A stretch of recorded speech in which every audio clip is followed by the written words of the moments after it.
دوستو حضرت علی رضی اللہ تعالیٰ عنہ کی خدمت میں ایک شخص حاضر ہوا اور دستے ادب کو جوڑ کر عرض کرنے لگا کہ یا علی، میں چاہتا ہوں کہ میرے پاس بہت ساری دولت ہو۔ تو مولا علی نے فرمایا کہ کتنی دولت؟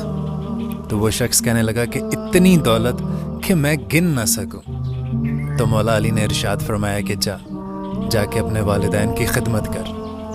تو وہ شخص کہنے لگا کہ یا علی، میں چاہتا ہوں کہ لوگوں میں میرا نام ہو، بہت سارے لوگ مجھے جانتے ہوں۔ تو مولا علی نے پھر ارشاد فرمایا کہ جا کے اپنے والدین کی خدمت کر۔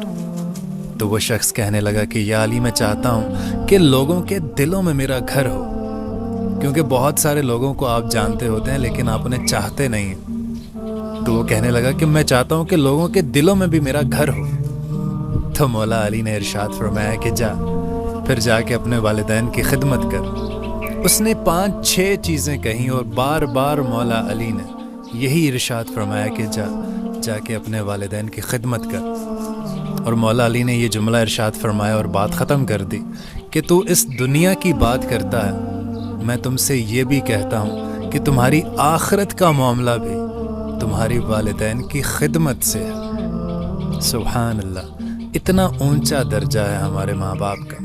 جن کے ماں باپ حیات ہیں، میری ان سے ریکویسٹ ہے، اور نبی پاک نے ارشاد بھی فرمایا ہے کہ اس شخص کی ناک خاک آلود ہو جس نے اپنے والدین کو بڑھاپے میں پایا اور خدمت کر کے جنت حاصل نہ کر سکا۔ تو کوشش کریں کہ اپنے والدین کی خدمت کریں۔